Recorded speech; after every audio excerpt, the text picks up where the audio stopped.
Hello everyone, कैसे हो आप सब। आई होप आप सब अच्छे होंगे। तो चलिए आज हम क्लास 12th का चैप्टर नंबर 9 जिसका नाम है कोऑर्डिनेशन कंपाउंड उपसंयोजन यौगिक उसको पढ़ते हैं। और आज के इस वीडियो लेक्चर में आपको बहुत ज़्यादा इंपॉर्टेंट टॉपिक कराए जाएंगे जो कि बोर्ड एग्जाम में सीधे पूछे जाते हैं और जिनसे क्वेश्चन बहुत ज़्यादा आते हैं। ये चैप्टर आपका मोस्ट इम्पोर्टेंट चैप्टर है बोर्ड एग्जाम के लिए। चलिए तो अब हम पढ़ते हैं इस चैप्टर्स को। तो जो आपको 3D सीरीज है वो पता होनी चाहिए, क्योंकि कोऑर्डिनेशन केमिस्ट्री टोटल जो आपके डी ब्लॉक के एलिमेंट है उन पर जो है डिपेंडेड है।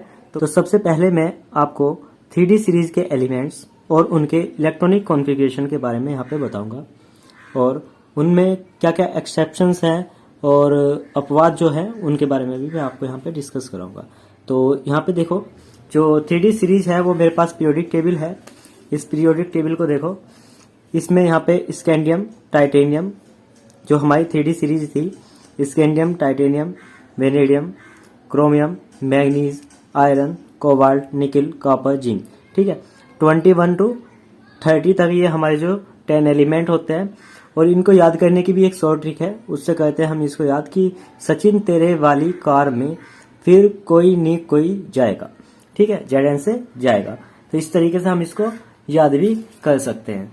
चलिए, तो मैंने यहाँ पे जो है उनको जो है लिख लिया है सीरीज में, और उनके इलेक्ट्रॉनिक जो एटॉमिक नंबर है वो भी मैंने यहाँ पे लिख लिए है। अब इसके बाद हम यहाँ पे इलेक्ट्रॉनिक कॉन्फ़िगरेशन देखते हैं। तो आप जो है पूरा कॉन्फ़िगरेशन भी लिख सकते हो। मैंने यहाँ पे AR लिख दिया है, यानी आर्गन। आर्गन में 18 इलेक्ट्रॉन यहाँ पे इसके चले गए, और 21 में से कितने बचे? वे बचे आपके यहाँ पे 3 इलेक्ट्रॉन्स, तो वे जाएंगे 4s2 3d1 में। देखो, जो n+l का नियम है उसमें 4s जो है वो पहले आएगा और 3d बाद में। लेकिन तो ये जो आपका इलेक्ट्रॉनिक विन्यास लिखा हुआ है ये ऑलरेडी आपका बिल्कुल सीरीज में लगा के एलिमेंट्स को तब लिखा हुआ है। देखो, अब उसके बाद जो है आपको इस तरीके से यहाँ पे भाई लेने हैं। जो क्रोमियम है और जो आपका कॉपर है वे दोनों अपवाद हैं, कि Cr24 और Cu29, क्योंकि इसमें यहाँ पे 3d9 में ना जाके इलेक्ट्रॉन 3d10 हो जाते हैं कि, और ये यहाँ से एक इलेक्ट्रॉन s से ले लेता है और 3d10 कर लेता है। क्योंकि 3 ब्लॉक के जो आपके ऑर्बिटल होते हैं उनमें क्या होता है कि हाफ फील्ड या फिर फुल फील्ड में जो है वे ज़्यादा स्टेबल होते हैं। तो स्टेबिलिटी को गेन करने के लिए क्या करते हैं, ये अपने जो साइड वाला जो यहाँ पे ऑर्बिटल है उससे जो है इलेक्ट्रॉन ले लेते हैं। तो देखो, हाफ फील्ड में तो 5 इलेक्ट्रॉन जो कि क्रोमियम ने अपने कर लिए थे, ठीक है, 4 ना करके सीधा 5 कर लिए थे। ऐसे ही यहाँ से 9 ना रख के सीधा 10 कर लेता है और अपने जो है इसे को कंप्लीट कर लेता है ऑर्बिटल को। चलिए, अब हम पढ़ते हैं उपसंयोजन यौगिक। देखो, चैप्टर के नेम की थ्योरी सबसे ज्यादा इंपॉर्टेंट होती है। किसी भी चैप्टर को जब आप पढ़ो तो उसके जो है चैप्टर के नेम की थ्योरी को जरूर पढ़ा करो, तो क्योंकि उसमें हम क्या क्या पढ़ने वाले हैं और क्या क्या हमें फायदा होगा वो यहाँ वहाँ पे जो है हमें पता चल जाता है। चलिए, तो संकुल यौगिक यानी उपसंयोजन यौगिक अथवा उपसंयोजन यौगिक दैनिक जीवन में एक महत्वपूर्ण भूमिका निभाते हैं। जैसे पौधों में प्रकाश संश्लेषण के लिए उत्तरदायी क्लोरोफिल मैग्नीशियम का उपसंयोजन यौगिक है, तथा रक्त में उपस्थित हीमोग्लोबिन जो श्वसन नियंत्रक के लिए उत्तरदायी है वह आयरन का संकुल यौगिक है, ठीक है। तो यहाँ से जो है क्वेश्चन बनता है कि जो प्रकाश संश्लेषण है उसमें क्लोरोफिल में एक तो यही पूछ लेगा उसके लिए कौन उत्तरदायी है, क्लोरोफिल। और क्लोरोफिल किसका जो है उपसंयोजन यौगिक है, संकुल यौगिक है, तो वो मैग्नीशियम का है। ऐसे ही हीमोग्लोबिन किसका संकुल यौगिक है, आयरन का। चलिए, अब इसके बाद हम पढ़ते हैं, हमारे पास आता है योगात्मक यौगिक क्या होते हैं। योगात्मक यौगिक के बारे में पढ़ते हैं। जब 2 या 2 से अधिक सरल स्थायी यौगिकों को एक आणविक अनुपात में मिलाकर विलयन का वाष्पन किया जाता है तो नए पदार्थ के क्रिस्टल प्राप्त होते हैं, जिन्हें आणविक या योगात्मक यौगिक कहा जाता है। तो योगात्मक यौगिक के हमारे पास 2 एग्जाम्पल हैं। पहला लेते हैं हम फिटकरी का, जिसमें K2SO4 Al2SO4 का होल थ्राइज प्लस 24H2O, इनको जो है जोड़ते हैं, जोड़ के जो है ये बन जाता है फॉर्मूला K2SO4 इंटू Al2SO4 का होल थ्राइज इंटू 24H2O। ये है पोटास एलम, जिसको क्या कहते हैं, फिटकरी कहते हैं। ऐसे ही होता है मोल साल्ट। मोल साल्ट कैसे बनता है, FeSO4 प्लस NH4 का whole twice SO4 plus 6H2O। इसको जोड़ोगे, इसको जो है रिएक्शन कराओगे तो फिर इसके बाद वाष्पन कराने के बाद आपको मिलेगा मोल लवण, जिसका फॉर्मूला होता है ये। दोनों फॉर्मूले आपको याद कर लेने इंपॉर्टेंट है। और जो योगात्मक यौगिक होते हैं वे दो प्रकार के होते हैं, पहला द्विक लवण, दूसरा उप सहसंयोजी यौगिक। चलिए तो अब पढ़ते हैं द्विक लवण क्या होता है। इंपॉर्टेंट है, ध्यान रखना। द्विक लवण और उप सहसंयोजी यौगिक, जितनी भी हेडिंग यहाँ पे मैं आपको करा रहा हूँ सारी कराऊंगा वैसे तो, लेकिन सारी में से कुछ ऐसी हेडिंग्स हैं, ऐसे टॉपिक्स हैं जो बहुत ज्यादा इंपॉर्टेंट है, तो उनको भी जो है आपको याद करना है, आपको उनको अच्छे से समझना है। चलिए द्विक लवण क्या होते हैं। वे योगात्मक यौगिक जो ठोस अवस्था में स्थायी परंतु जल में घोलने पर अवयवी आयनों में वियोजित हो जाते हैं, द्विक लवण कहलाते हैं। द्विक लवण जलीय विलयन में अपनी पहचान खो देते हैं परंतु इनके सभी आयनों का परीक्षण किया जा सकता है। तो देखो जो द्विक लवण होते हैं वे क्या होते हैं, ठोस अवस्था में तो स्थायी है, जैसे फिट कर ही लिया आपने, वो ठोस अवस्था में कैसा है, स्थायी है, लेकिन जल में घोलने पर वह अपने आयनों में वियोजित हो जाता है और ऐसे लवण क्या कहलाते हैं, द्विक लवण कहलाते हैं। और ध्यान रखना कि जलीय विलयन में ये अपनी पहचान खो देगा। अगर आपने जलीय विलयन में घोल दिया तो जल के जैसे ही दिखेगा, उसमें आप ये नहीं कह सकते कि इसमें ये चीज घुली हुई है, लेकिन उसके अंदर जितने भी आयंस हैं उनका आप क्या कर सकते हो, परीक्षण कर सकते हो, उनकी टेस्टिंग कर सकते हो। चलिए अब यहाँ पे जो है हम एग्जाम्पल लेते हैं। जैसे पहला हमारा एग्जाम्पल है फिटकरी। यहाँ पे देखिए जो हमारा पहला एग्जाम्पल है वो है फिटकरी। तो फिटकरी क्या है, मोह लवण है। अगर आप इसको जल में घोलोगे तो ये क्या होगा, अपने आयनों में टूट जाएगा। जैसे पोटेशियम, इसका फॉर्मूला क्या होता है फिटकरी का, K2SO4 इंटू L2SO4 का होल थ्राइस इंटू 24 H2O। इसको जल में आपने अगर डिजोल्व किया तो ये आयन जो है के जो है वो प्लस में, Al3 प्लस में, SO4 2 माइनस में, और H2O जो है वो अलग निकल जाएगा। ठीक है, तो जल में जो है इस तरीके से आयन हो जाएंगे, लेकिन इन आयनों का आप परीक्षण कर सकते हो, यानी K plus, Al3 plus, SO4 2 minus, सभी आयनों का परीक्षण किया जा सकता है। फिर यहाँ पे जो हमारा सेकंड जो एग्जाम्पल है वो ये है कि मोह लवण को जल में घोलने पर निम्न आयनों में विभक्त होता है। जो मोह लवण है वो निम्न आयनों में विभक्त होता है, वो भी इसी तरीके से कि इसमें जितने भी आयन्स हैं उनको सबको जो है अलग अलग तोड़ दो। जैसे Fe तो Fe2 प्लस, SO4 कितने, एक यहाँ पे एक यहाँ पे है, तो 2 SO4 2 माइनस, NH4 कितने हैं, यहाँ पे NH4 प्लस होता है, 2 है यहाँ पे, 2 प्लस ये, और H2O को ऐसे ही, क्योंकि हमारे जल में ही तो घुले हुए हैं ये, तो जल को हम डायरेक्टली ऐसे ही रखेंगे जैसा हमारा था। ठीक है, चलिए अब इसके बाद इसमें Fe2 प्लस, NH4 प्लस और SO4 3 माइनस के साथ साथ FeSO4 और NH4 का होल ट्वाइस SO4 का भी परीक्षण किया जा सकता है। ऐसा नहीं कि सिर्फ इसी का, अगर ये बाय चांस में जो है कंबाइन होकर SO4 और NH4 का होल ट्वाइस SO4 इस तरीके से भी टूटे रहे तो उनका भी परीक्षण हम यहाँ पे कर सकते हैं। चलिए अब हम पढ़ते हैं नेक्स्ट, संकुल यौगिक या उपसंयोजन यौगिक। ये यहाँ पे आपको समझना है कि वे यौगिक जो ठोस अवस्था तथा जलीय अवस्था दोनों में स्थायी होते हैं संकुल यौगिक कहलाते हैं या उपसंयोजन यौगिक कहलाते हैं। उपसंयोजन यौगिक जलीय विलयन में अपनी पहचान बनाए रखते हैं परंतु अपने अवयवी आयनों में पूर्ण रूप से विभक्त नहीं होते हैं। ठीक है, तो जैसे क्या हो रहा था, फिटकरी क्या हो रहा था कि अगर पानी में आपने घोल दी तो वो है पानी के जैसी हो जाती है, उसमें हम पता नहीं चलता कि ये फिटकरी घुल रही है।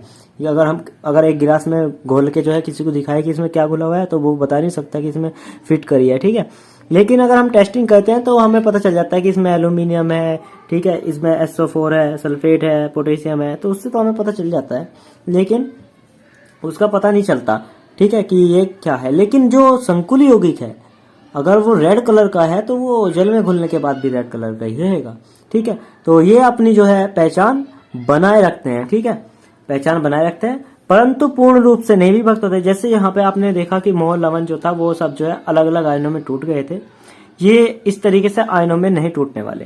तो इसका हमने एक एग्जाम्पल लिया, तो पहले हम जो है उपसंयोजन यौगिक बनाते हैं। एक हमने कॉपर सल्फेट लिया, उसकी 4 अणु लिए हमने NH3 के, और उनके साथ जो है मैंने रिएक्शन कराई तो यहाँ पे बना CuNH3 का होल 4 SO4। एक यहाँ पे जो है ये क्या बन गया, ये बन गया है हमारा यहाँ पे उपसंयोजन यौगिक, संकुल यौगिक। ठीक है, अब इसके बाद मैंने जब इसको जल में घोला, जो आपका ये बना था ना, इसको जल में घोला तो क्या बना फिर इसका बन गया CuSO4 2 plus plus SO4 2 minus. देखो ये पूर्णतः आयनों में विभक्त नहीं होंगे। पूर्ण रूप से आयनों में विभक्त वही होगा जो यहाँ पे जो है ब्रैकेट से बाहर रखा हुआ है।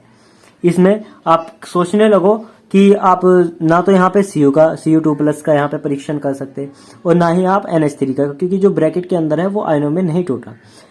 तो इस तरीके से ये वाले यौगिक क्या कहलाते हैं? उपसंयोजन यौगिक। अब इसमें भी जो है आपके उपसंयोजन यौगिक 2 प्रकार के होते हैं। एक तो बल्कि 3 प्रकार के होते हैं। पहला है आपका धनात्मक संकुल। वे संकुल जिन पर धनावेश होता है, यानी उनके ब्रैकेट के ऊपर पॉजिटिव चार्ज आता है, वे क्या कहलाते हैं? धनात्मक संकुल कहलाते हैं। जैसे CONH3 का होल 6 3+ या फिर CuNH3 2+। इस तरीके से अगर आपका संकुल दिए हुए हैं तो वे जो है आपके क्या कहलाएंगे? सॉरी, यहाँ पे जो है NH3 का होल 4 होगा, ठीक है। ये क्या कहलाएंगे? धनात्मक संकुल कहलाएंगे। अब देखो यहाँ पे ऋणात्मक संकुल क्या होते हैं? तो वे संकुल जिन पर ऋणावेश होता है वे क्या कहलाते हैं? ऋणात्मक संकुल कहलाते हैं। जैसे यहाँ पे FeCN6 4- NiCN4 2-। चलिए अब इसके बाद हम पढ़ते हैं उदासीन संकुल क्या होते हैं, ठीक है। तो उदासीन संकुल वे होते हैं जिन पर किसी भी तरीके का आवेश नहीं होता।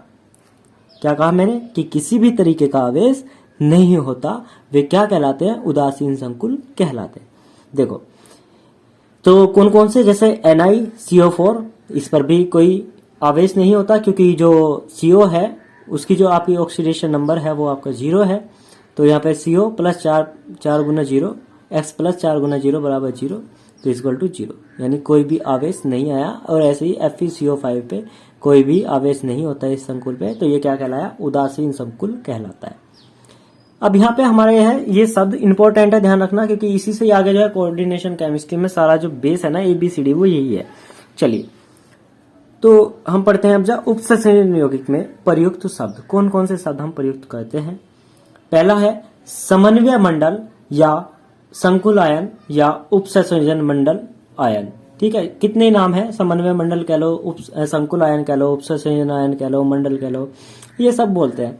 बोलते किस हैं? अब यहाँ पे पढ़ो कि संकुल यौगिक का वह भाग जो विलयन में परीक्षण नहीं देता है समन्वय मंडल कहलाता है। देखो अभी आपने पीछे यहाँ पे देखा, जब हमने इसको जल में वियोजित किया तो ये पार्ट जो है आयनों में टूटा। इसमें ये क्या होता है? ये परीक्षण नहीं देता है किसी भी तरीके का, तो ये क्या कहलाया? समन्वय मंडल कहलाता है। क्या कहलाता है? समन्वय मंडल कहलाता है। चलिए जल्दी से देखिए यहाँ पे कि देखो K4FeCN6 में जो FeCN6 4- है वो समन्वय मंडल है। यह विलयन में Fe2+ व Cn- का परीक्षण नहीं देने वाला, ठीक है, ये नहीं देगा। जो इस ब्रैकेट से बाहर होते हैं वे जो वही आयनों में टूटते हैं, लेकिन पूरी तरीके से आयनों में नहीं टूटते, इसलिए क्या कहलाते हैं? ये उपसंयोजन यौगिक कहलाते हैं। और अगर ये पूरी तरीके से आयनों में टूट जाए तब क्या कहलाएंगे? तब कहलाएंगे द्विक लवण, जो कि ये नहीं कहलाने वाले, ठीक है। अब देखो इसके बाद कुछ और एग्जाम्पल ले, तो जैसे CuNH3 का होल 4 SO4 लिखा हुआ है। इसमें जो यहाँ पे ये है CuNH3 उसके ऊपर 2+ का चार्ज, क्योंकि SO4 पे 2- का चार्ज होता है, ये आप जानते होंगे। तो यहाँ पे जो समन्वय मंडल आया वो क्या है? CuNH3 का होल 4 2+, ये क्या कहलाता है? समन्वय मंडल कहलाता है। चलिए अब हम पढ़ते हैं यहाँ पे केंद्रीय धातु परमाणु या आयन, ये क्या होता है? तो संकुल यौगिक या आयन में उपस्थित वह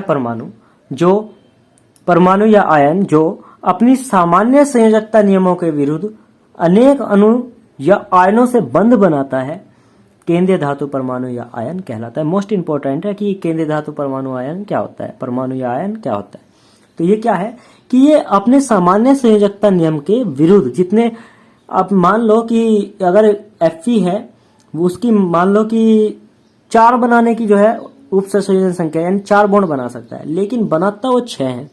तो जो अपने संयोजकता नियमों के विरुद्ध ये कर रहा है वर्क, वो क्या कहलाएगा? वो यहाँ पे क्या कहलाएगा? वो कहलाएगा आपका केंद्रीय धातु परमाणु। देखो यहाँ पे देखो FeCN6 4- में Fe2+ 6 Cn- के साथ क्या कर रहा है? सहसंयोजक बंध बना रहा है, उपसंयोजक बंध।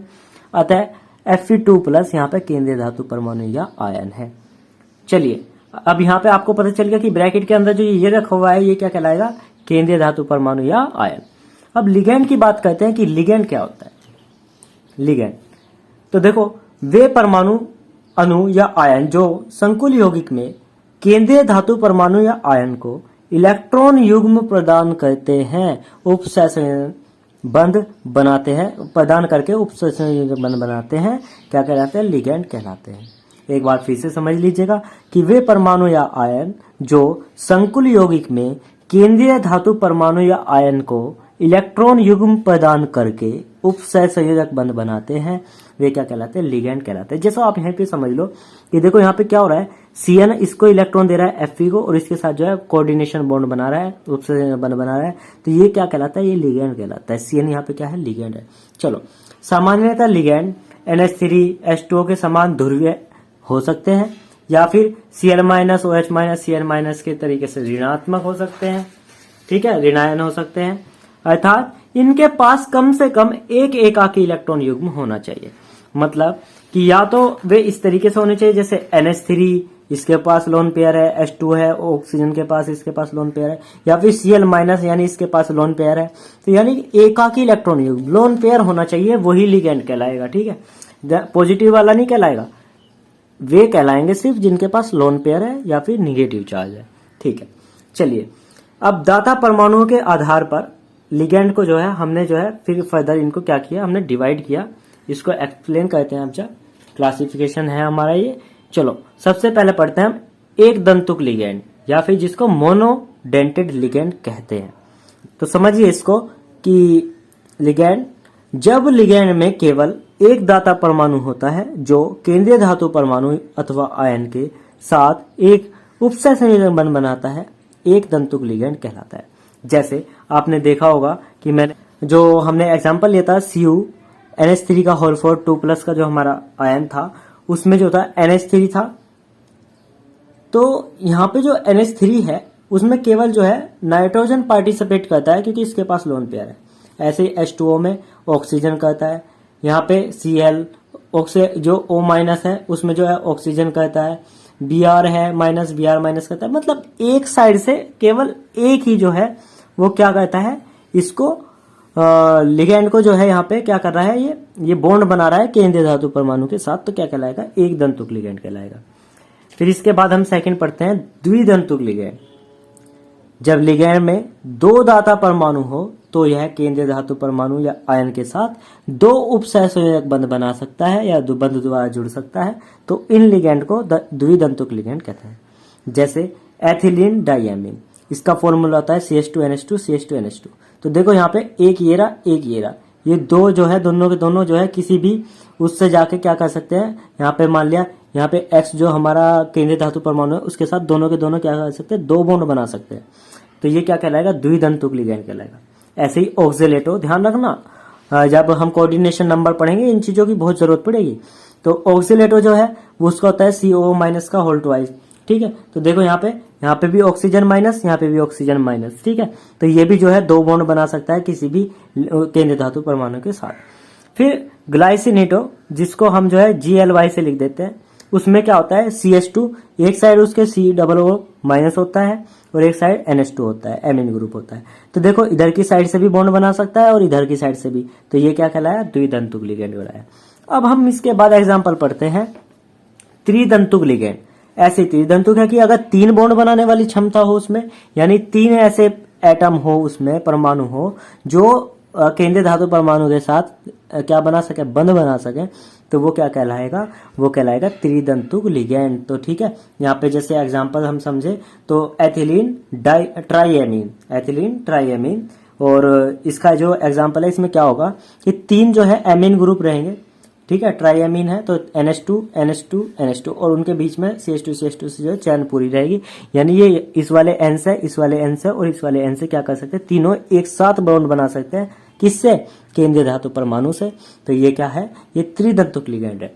अब इसके बाद इसी का एक और एग्जांपल लेते हैं, तो वो है एस्पार्टेट आयन। क्या कहलाया मैंने, क्या कहा मैंने, क्या है? Aspartate ion. देखो इसमें CH2 एक उसके साथ एक NH2 जुड़ा हुआ होता है, एक साइड जो होता है CO- होता है और एक साइड CH2COO- होता है, तो ये कहलाता है एस्पार्टेट आयन। तो कभी कभी ये जो है इतना ज्यादा इंपॉर्टेंट तो नहीं है, लेकिन आपको जो है पता होना चाहिए त्रिदंतुक लिगैंड में आता है एस्पार्टेट आयन और उसकी जो स्ट्रक्चर होती है वो किस तरीके से होती है। अब हम पढ़ते हैं कि चतुर्थ दंतुक लिगैंड क्या होता है। चार दाता परमाणु होंगे तो चतुर्दंतुक कहलाएगा। तो इसका जो एग्जाम्पल होता है वो होता है ट्राई एथिलीन टेट्राएमीन। ठीक है, 3 तो एथिलीन ग्रुप रहेंगे, ये देखो ये रहे एथिलीन, एथिलीन और एथिलीन। ठीक है, डाई एमीन वो टेट्राएमीन, तो टेट्राएमीन में 4 amine NH2 NH NH NH2। ठीक है, तो यहाँ पे जो है 4 आपके ऐसे लिगेंड है, ये ऐसे परमाणु हैं जो क्या कर सकते हैं एज ए लिगेंड केंद्रीय धातु परमाणु के साथ बॉन्ड बना सकते हैं, क्योंकि इनके पास लोन पेयर है। तो क्या कहलाया, चतुर्दंतु। अब इसके बाद कहते हैं हम पंचदंतुक लिगेंड। इंपॉर्टेंट है, ध्यान रखना बहुत ज्यादा है। इसमें दादा परमाणुओं की संख्या 5 होती है, जैसे एथिलीन डाईएमीन टेट्रा एसिटो आयन। ठीक है, तो EDTA इसका जो है शॉर्ट नेम है, तो ध्यान रखना। तो ये कौन सा है, पंचम दंतुक लिगेंड। ठीक है, तो ये किस तरीके से वर्क करेगा इसको समझो यहाँ पे। तो देखो 1 2 3 तो यहां से इस बॉन्ड बना सकता है, क्योंकि CO माइनस हो गया। ठीक है, ये CO माइनस हो गया, और नाइट्रोजन आपका ये रहा और ये रहा। ठीक है, तो ये भी क्या कर सकता है, बॉन्ड बना सकता है। तो यहाँ पे हमारे पास कितने यहाँ पे बॉन्ड बनाने की क्षमता है इसकी 5 बॉन्ड बनाने की क्षमता है। जो 3 तो बना रहा है ऑक्सिलेटो के साथ, ऑक्सिलेटो बना लेगा केंद्रीय धातु परमाणु के साथ, और 2 जो है ये नाइट्रोजन बना लेंगे। ठीक, तो ये क्या कहलाया, पंचम दंतुक लिगेंड। ठीक, इसमें क्योंकि इसमें 5 दाता परमाणु है। दाता परमाणु मतलब इलेक्ट्रॉन देने वाले परमाणु। ठीक है, अब देखो इसके बाद है षटम या षट दंतुक लिगेंड, 6 दाता परमाणुओं की संख्या होगी। तो EDTA में आपको जो है 4- वाला जो है वो यहाँ पे एग्जाम्पल रहेगा, और यहाँ पे जो है 3- वाला एग्जाम्पल था। अगर आप इसको लिखोगे तो इसको लिखोगे EDTA 3-। ठीक है, कितना, 3-। चलो अब देखो यहाँ पे भी क्या होगा, जो एक हाइड्रोजन आपने यहाँ पे रखा हुआ था, क्योंकि वहां पे तो एग्जाम्पल 5 का था, अब की बात 6 का एग्जाम्पल है। तो देखो हमने यहाँ पे भी इसकी जगह क्या कर देते हैं, CH2CO कर देते हैं। तो देखो 4 ये रे, 4 ये CO, 2 ये रे, तो 2 और 2 4 हो गए, और 2 नाइट्रोजन हो गए, तो कितने हो गए, 6 दाता परमाणु हो गए। तो क्या कहलाया, षट दंतुक लिगेंड। अब इसके बाद ये जो आपका दंतुक लिगेंड था, इसके आधार पे ये जो है यहाँ पे कंप्लीट हो गया। अब इसके बाद हम एक मोस्ट इंपोर्टेंट हेडिंग पढ़ते हैं, उभय दंतुक लिगेंड या फिर एम्बिडेंटेड लिगेंड। मोस्ट इंपोर्टेंट है, बहुत ज्यादा इंपोर्टेंट है। ठीक है, क्वेश्चन सीधा बनेगा यहाँ से। क्वेश्चन क्या बनेगा कि उभय दंतुक लिगेंड किसे कहते हैं या एम्बिडेंटेड लिगेंड किसे कहते हैं। तो देखो क्या होगा इसमें कि वे लिगेंड जिनमें 2 दाता परमाणु उपस्थित हो, एक लिगेंड में 2 दाता परमाणु उपस्थित हो, लेकिन एक समय में केवल एक ही दाता परमाणु या आयन जो है केंद्रीय धातु परमाणु के साथ बंध बनाता हो, तो उसे उभय दंतुक लिगेंड कहा जाता है। जैसे एग्जाम्पल अब हम लेते हैं NO2-, CN- और SCN-, बहुत सारे एग्जाम्पल है हमारे पास। ठीक है, उभय दंतुक लिगेंड के। जैसे अब देखो यहाँ पे NO2- किस तरीके से उभय दंतुक लिगेंड की तरीके से वर्क करेगा। तो देखो उभय की NO2- एक उभय दंतुक लिगेंड है। यह केंद्रीय धातु परमाणु या आयन से या तो नाइट्रोजन द्वारा या ऑक्सीजन द्वारा जुड़ सकता है। ठीक है, तो जो हमारा मेटल है, देखो यहाँ पे एक मेटल रखा हमने, तो जो NO2 है उसकी स्ट्रक्चर होती है कुछ इस तरीके से। ठीक, तो या तो वो क्या करेगा कि इस नाइट्रोजन के बेस से जुड़ जाएगा, यानी जो हमारा केंद्रीय धातु परमाणु है FeO या कुछ भी हो, CO कुछ भी हो, ये उससे जुड़ने के लिए मेटल से जुड़ेगा, या तो नाइट्रोजन से जुड़ सकता है, या फिर ये क्या करेगा, या फिर ये ऑक्सीजन से जुड़ जाएगा। इस वाले ऑक्सीजन जो है वो मेटल से जुड़ जाएगा। यानी एक ही अणु के अंदर जो है 2 है, लेकिन एक समय में केवल एक ही जुड़ पा रहा है, तो कहलाएगा उभय दंतुक लिगेंड या फिर एम्बिडेंट लिगेंड। जब ये यहां से जुड़ेगा तो नाइट्रिटो N कहलाएगा, और अगर ये यहां से ऑक्सीजन के साथ जुड़ेगा तो उसको नाइट्राइटो O कहेंगे। अब इसके बाद SCN का एग्जाम्पल से हम इसको समझते हैं। SCN के एग्जाम्पल से बहुत ज्यादा ये अच्छे तरीके से समझ में आएगा। जैसे SCN भी उभय दंतुक लिगेंड है, क्योंकि यह धातु से या तो S द्वारा, ये जो S है सल्फर द्वारा, या फिर N द्वारा जुड़ सकता है। जब ये मेटल के साथ S से जुड़ेगा तो इसको कहेंगे थायोसाइनेटो। ठीक है, SCN जो है S वाला जो है ये जुड़ेगा मेटल के साथ, तो थायोसाइनेटो। और बॉन्डिंग यानी कोऑर्डिनेशन बॉन्ड अगर नाइट्रोजन ने बनाया, अभी से थोड़ा सा हमने इधर की साइड से जो है उल्टा करके लिख दिया, अगर इसने कोऑर्डिनेशन बॉन्ड बनाया मेटल के साथ N की साइड से, तो कहलाएगा आइसोथायोसाइनेटो।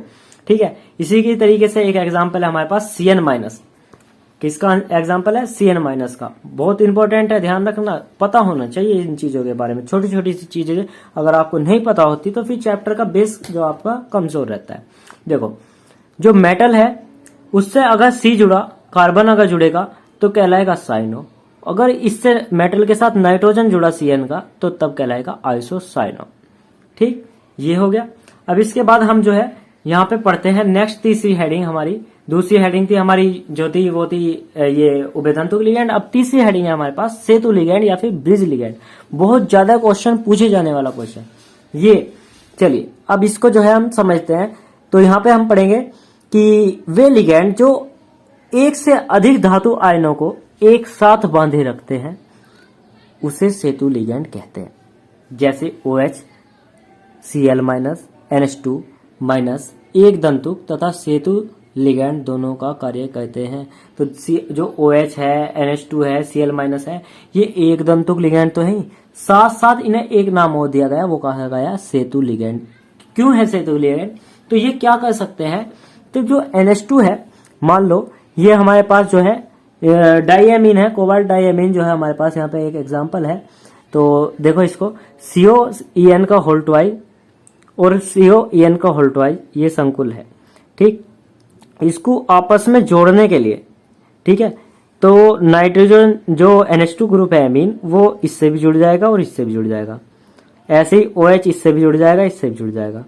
ठीक, 4+ का चार्ज इस पे टोटल है। तो ये जो ऐसे जुड़ने की इनकी प्रवृत्ति है ना, वो कहलाती है सेतु लिगैंड। और ये वर्क कर कौन कौन से रहे? OH, Cl और NH2-। तो ये क्या कहलाए? सेतु लिगैंड या फिर ब्रिज लिगैंड कहलाए। अब इसके बाद हम यहाँ पे पढ़ते हैं सम्मित तथा असम्मित लिगैंड। सम्मित तथा असम्मित लिगैंड, फिर हम जो है कोऑर्डिनेशन नंबर पढ़ेंगे, वो करेंगे हम नेक्स्ट वीडियो में। आज के लिए ही इतना ही काफी रहेगा, बस इसको पढ़ लो कि सम्मित लिगैंड क्या होते हैं। तो ऐसे बहुदंतुक लिगैंड जिनमें सभी उपसहसंयोजी समूह समान होते हैं सम्मित लिगैंड कहलाते हैं। जैसे एथिलीन डाइएमीन ऑक्सीलेटो, ये क्या कहलाते हैं? ये कहलाते हैं सम्मित लिगैंड। क्यों कहला रहे हैं? तो मैं आपको यहाँ पे स्ट्रक्चर से समझाता हूँ। तो देखो यहाँ पे क्या हो रहा है, वे लिगैंड जिसमें जो जो आपके ये हैं उपसहसंयोजी समूह है वे सेम है, CO-, CH2 NH2 CH2 NH2। तो ये क्या कहलाए? सम्मित लिगैंड कहलाए। क्या कह रहा है? सम्मित लिगैंड। और दूसरा एग्जांपल है, दूसरा हमारा है असम्मित लिगैंड। क्या? असम्मित लिगैंड, ऐसे बहुदंतुक लिगैंड जिनमें उपसहसंयोजी समूह अलग अलग होते हैं, असम्मित लिगैंड कहलाता है। जैसे ग्लाइसिनेटो का एग्जांपल देखा आपने? ग्लाइसिनेटो देखो ये रहा, ये इसमें क्या हो रहा है? CH2 के साथ एक तो लिगैंड आपका कौन सा है? ये क्या है? वो है आपका CO- दाता परमाणु। एक क्या है? NH2 amine. तो दोनों अलग अलग है, तो क्या कहलाए? असम्मित लिगैंड। क्या कहलाए? असम्मित लिगैंड। और इसका एक एग्जांपल वो है EDTA 4-, 4- नहीं, हाँ 4- भी जो है इसी का ही एग्जांपल रहेगा। क्योंकि यहाँ पे क्या होगा, यहाँ पे क्योंकि देखो यहाँ पे 4 तो आपके जो है CO-, ऐसा लगता है कि ये जो है सम्मित लिगैंड में आ जाएगा, लेकिन सम्मित लिगैंड का नहीं है। क्योंकि यहाँ पे क्या हो रहा है? CO-, तो ये 4 हैं, ठीक है, लेकिन यहाँ पे नाइट्रोजन भी तो है, यहाँ पे नाइट्रोजन भी तो है। अब नाइट्रोजन है तो फिर वो कहाँ जाएगी? उसको भी तो आपको दिखाना होगा ना। तो ये भी तो बॉन्ड कर सकते हैं ना, तो होगी ना अलग अलग लिगैंड। देखो CO- और N आ गया, तो ये कैसा लिगैंड कहलाए? असम्मित लिगैंड कहलाए। अब इसके बाद जो नेक्स्ट वीडियो लेक्चर आएगा उसमें मैं आपको कराऊंगा वो कोऑर्डिनेशन नंबर, यानी उपसहसंयोजन संख्या निकालना। अगर आपको जो है BSc 11वीं और 12वीं के किसी भी चैप्टर्स को पढ़ना है तो उसको जो है आप जो है मेरे चैनल की प्लेलिस्ट पर जाइए, वहाँ पे क्लिक कीजिए, वहाँ पे जो है नाम आ जाएगा उनके। मैंने फर्दर जो है क्लासिफिकेशन कर रखा है, वहाँ पे प्लेलिस्ट बना रखी है और वहाँ से आप इसको देख सकते हैं। और वीडियो में कुछ ऐसा लगता है कि हमें जो है समझ में नहीं आया तो आप जो है मुझको उसको कमेंट बॉक्स में बता दीजिएगा। मैं कोशिश करूंगा कि मैं उस पर एक वीडियो लेक्चर ऐसा बनाऊं कि जिसमें मैं आपकी सारी जो प्रॉब्लम है वो शॉर्ट आउट कराऊं। तो आपको वीडियो कैसा लगा तो कमेंट बॉक्स में जरूर बताइएगा। अपने दोस्तों के साथ इसको शेयर करिए और इससे मुझे भी मोटिवेशन मिलता है कि मैं आगे आपके लिए जो है अच्छे अच्छे कंटेंट को लेकर आऊँ। और चैनल को लाइक वीडियो को लाइक कर दीजिए और चैनल को सब्सक्राइब कर लेना। Okay, thanks.